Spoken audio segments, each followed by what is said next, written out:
अवधूत चिंतन श्री गुरुदेव दत्त श्री स्वामी समर्थ महाराज की जय.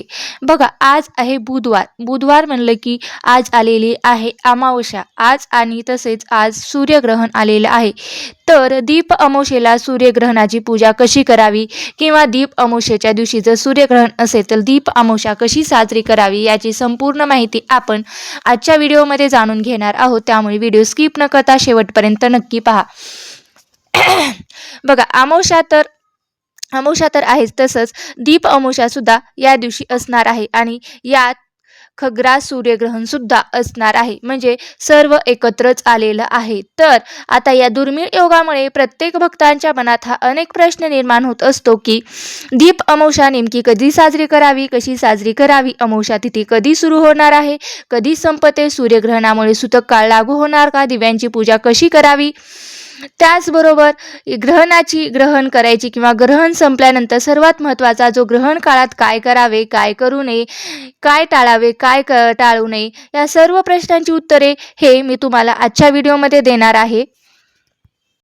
आपल्या जीवनात अमावस्येला नेमके काय महत्त्व आहे, श्रावण महिना सुरू होण्याआधी दीप अमावस्या ही येत असते आणि ती कशी साजरी केली जाते.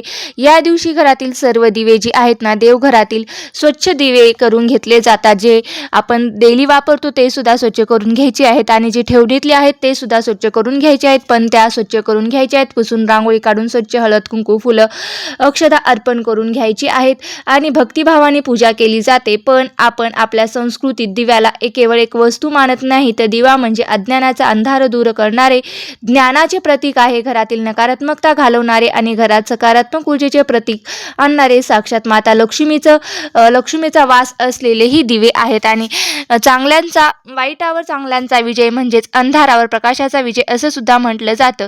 दीप अमावस्येच्या दिव्याचे योग्य रीतीने पूजन होते, घरात सुख समृद्धीचा वास होतो, संपूर्ण घरातील नकारात्मक ऊर्जा नष्ट होते. म्हणून हा दिवस आपल्यासाठी अत्यंत असा मोलाचा आहे. आता वळूया सर्वात महत्त्वाच्या मुद्द्याकडे, म्हणजेच अमावस्या तिथीची अचूक वेळ कोणती आहे. तर पंचांगानुसार यंदाची अमावस्या तिथी ही 11 ऑगस्ट रोजी म्हणजेच रात्री 1:53 सुरू होणार आहे आणि ही तिथी 12 ऑगस्टला रात्री 11 वाजता समाप्त होणार आहे. याचाच अर्थ सूर्याने जी पाहिलेली तिथी असते, म्हणजे सूर्याने जो दिवस पाहिलेला असतो तो आपण 12 ऑगस्ट हा धरत असतो. म्हणजे बुधवारी आपण ही दीप अमावस्या साजरी करणार आहोत.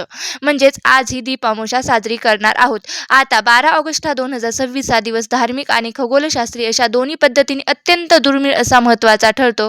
कारण दीप अमावस्येला सूर्यग्रहण लागत आहे. एकाच दिवशी अमावस्या आणि सूर्यग्रहण येणं हा खूप मोठा खगोलीय योग आहे. आता एक महत्त्वाची गोष्ट लक्षात घ्यावी की आपल्या अमावस्या तिथी बदलत नाही. अमावस्या ही 12 ऑगस्टलाच राहील, मात्र पूजा करण्याची वेळ ही आपल्याला बदलायची आहे. ग्रहणाच्या वेळेनुसार ठरवले जातात. थोडी माहिती घेऊयात.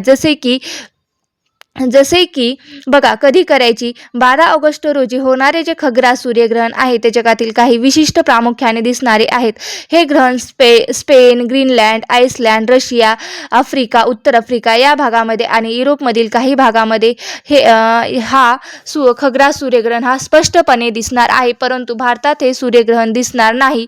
आता भारतात सूर्यग्रहण दिसणार नसेल तर त्याचा परिणाम पूजेवर किंवा सूतकावर काय परिणाम होतो तर बघूया. बऱ्याच भक्तांना प्रश्न पडतो की सूतक म्हणजे नेमकं काय. तर शास्त्रानुसार ग्रहण लागण्यापूर्वीचा जो विशिष्ट असा काळ असतो त्या काळाला आपण धार्मिक दृष्ट्या त्यांना सूतक काळ असं म्हणतो. सूर्यग्रहणात सामान्यतः 9 ते 12 तास आधी हे सूतक पाळलं जातं. देवपूजा टाळली जाते, कोणतेही शुभ कार्य केली जात नाहीत, अन्न शिजवणं आणि ग्रहण करणं तर टाळलं जातं, मंदिराची दरवाजे बंद ठेवले जातात. पण लक्षात ठेवा, सूतक काळात जरी ब्रह्मपूजा वेळची असली तरी नामस्मरण, जप, ध्यान आणि स्तोत्रपठण करणं हे अधिक पटीने फलदायी आणि शुभ मानलं जातं. सर्वात मोठा प्रश्न आहे, भारतात या ग्रहणाचे सूतक लागू होणार का. तर आपल्या धर्मशास्त्रानुसार आणि निर्णय ग्रंथानुसार नियमानुसार जसे ग्रहण दिसत नाही तसे ग्रहणाचे वेद आणि सूतक पाळण्याची सुद्धा गरज नसते. म्हणजे जे 12 ऑगस्टचे सूर्यग्रहण भारतात दिसणार नसेल तर त्याचा हे सूतक वगैरे आपल्याला पाळायची गरज नाही. अनेक पंचांगानुसार भारतात सूतक किंवा वेद हे लागू होत नाहीत.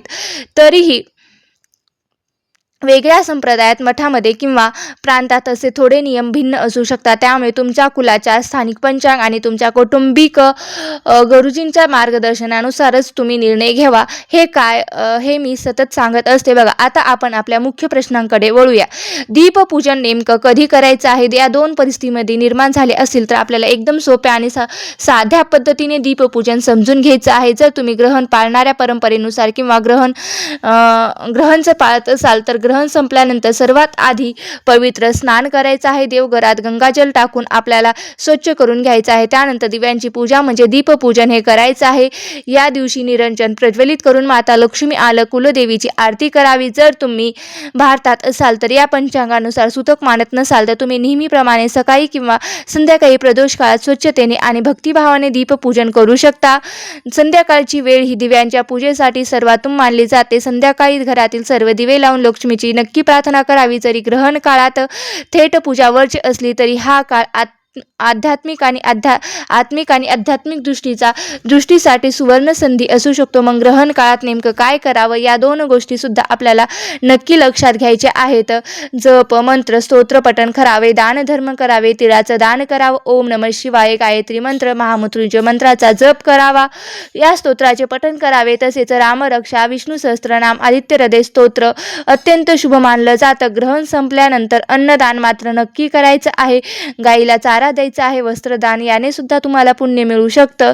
याशिवाय तुम्हाला या दिवशी तिळाचं सुद्धा दान करणं तेही तितकंच महत्त्वाचं मानलं जातं. अशा काळात काय करू नये तर ग्रहण काळात काही गोष्टी आपल्याला टाळायच्या ज्या आपल्या आरोग्याच्या हिताच्या मानल्या जातात.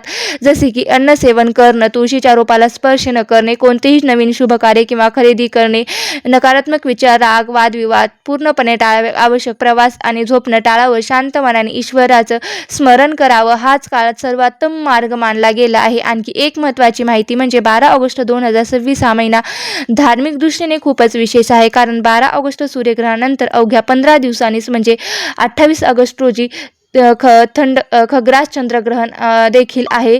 श्रावण पौर्णिमेला नारळी पौर्णिमा आणि रक्षाबंधन हा पवित्र सण आलेला आहे.